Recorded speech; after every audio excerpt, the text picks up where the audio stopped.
नमस्ते। आज की इस खास चर्चा में आपका बहुत बहुत स्वागत है। आज हम एक बहुत ही पावरफुल और दिल को छू लेने वाली कहानी की गहराई में उतरने वाले हैं। ये सिर्फ एक कहानी नहीं है, बल्कि हमारे जीवन की एक ऐसी सच्चाई का आईना है जो हम सबको सच में रुककर सोचने पर मजबूर कर देगा।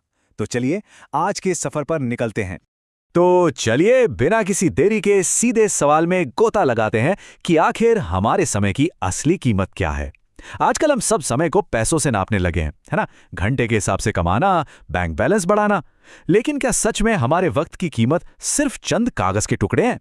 हमारी आज की ये चर्चा इसी सवाल की परतों को खोलेगी। भाग 1, सफलता का भ्रम। जरा इस आदमी के बारे में सोचिए। एक तरफ इसके पास वो सब कुछ था जिसे हम सफलता कहते हैं। एक बहुत बड़ा घर, चमचमाती गाड़ियां, अथाह पैसा, मतलब हर वो सुख सुविधा जो कोई भी इंसान पाना चाहता है।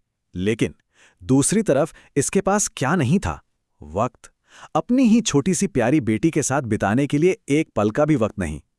काम की अंधी दौड़ में उसकी जिंदगी इतनी तेज भाग रही थी कि वो पूरी तरह से भूल ही गया था कि घर पर कोई उसका इंतजार कर रहा है। भाग 2, एक मासूम सवाल। तो होता यह है कि एक दिन ये पिता हमेशा की तरह अपने काम में बहुत बुरी तरह उलझा हुआ था।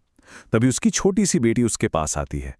पिता, जो पहले से ही काम के बोझ तले दबा हुआ था, इस अचानक हुई रुकावट से थोड़ा चिढ़-सा जाता है। बच्ची के बार बार सवाल करने पर वो लगभग झुंझलाते हुए बताता है कि वो दिन के करीब 10,000 रुपये कमाता है। उसके लिए ये सिर्फ एक नंबर था, अपनी कामयाबी का एक और प्रतीक। लेकिन पिता का ये जवाब सुनकर बच्ची एक पल के लिए शांत हो जाती है और फिर बहुत ही झिझकते हुए बड़ी मासूमियत से पूछती है, पापा, क्या आप मुझे 500 रुपये दे सकते हो? जरा ठहर कर सोचिए इस बारे में। एक आदमी जो दिन के 10,000 कमा रहा है, उससे उसकी बेटी सिर्फ 500 रुपये मांग रही है। रकम बहुत छोटी थी, लेकिन इसके पीछे की वजह बहुत गहरी थी। भाग 3, क्रोध और पश्चाताप। पिता को बच्ची की ये बात बिल्कुल रास नहीं आई। वो गुस्से में फट पड़ा। उसने बच्ची को डांटते हुए कहा कि उसे सिर्फ पैसों से मतलब है और उसे तुरंत अपने कमरे में जाने को कह दिया। लेकिन जैसे जैसे दिन ढला और रात का अंधेरा छाने लगा, उस पिता को अपनी गलती का एहसास होने लगा। वो अपराध बोध से घिर गया। आखिरकार वो धीरे से बच्ची के कमरे में गया, उसे प्यार से जगाया और वही 500 रुपये उसके छोटे से हाथ में रख दिए जिसके लिए उसने उसे दिन में इतनी बुरी तरह डांटा था। भाग 4, अंतिम एहसास। अब यहां से कहानी में वो मोड़ आता है जो आपको हैरान कर देगा। पैसे देखते ही बच्ची के चेहरे पर एक बड़ी सी मुस्कान आ गई, लेकिन अगले ही पल उसने जो किया, उसने पिता को पूरी तरह कंफ्यूज कर दिया। बच्ची ने अपने तकिए के नीचे हाथ डाला और वहां से पहले से छुपाए हुए कुछ और पैसे निकाल लिए। उसने उन सारे पैसों को एक साथ मिलाया और अब उसके पास पूरे 1,000 रुपये हो गए थे। और ये पल शानदार ढंग से इस कहानी के सबसे हृदय विदारक हिस्से को हमारे सामने रखता है। बच्ची ने वो पूरे 1,000 रुपये अपने पिता की तरफ बढ़ाए और पूछा, पापा, क्या मैं आपका 1 घंटा खरीद सकती हूं?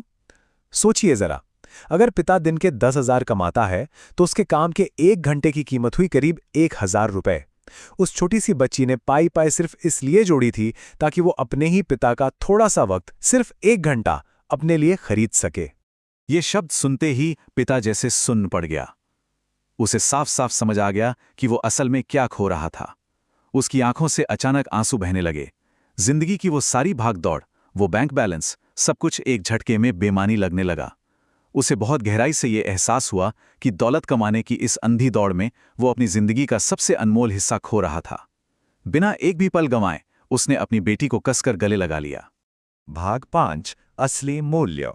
तो इस भावुक कर देने वाली घटना के बाद सबसे महत्वपूर्ण बात जो यहाँ निकल कर आती है वो ये है कि पैसा कमाना बेशक हमारी जिंदगी की एक बहुत बड़ी और ज़रूरी सच्चाई है, इससे बिल्कुल भी इनकार नहीं किया जा सकता। लेकिन अपनों के लिए, अपने परिवार के लिए वक्त निकालना हमारी सबसे बड़ी प्राथमिकता होनी चाहिए। वो खूबसूरत पल जो अपनों के साथ बिताए जाते हैं ना, उन्हें दुनिया की किसी भी दौलत से नहीं खरीदा जा सकता।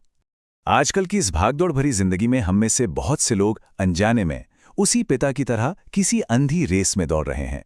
तो जाते जाते मैं आपके लिए एक सवाल छोड़ना चाहूंगा। अंतहीन धन की चाह में हम वास्तव में किस चीज की बलि चढ़ा रहे हैं? क्या हम कुछ ऐसा तो नहीं खो रहे जिसकी कीमत कोई 1,000 या 10,000 रुपये कभी नहीं चुका सकते? इस बारे में जरूर गहराई से विचार कीजिएगा।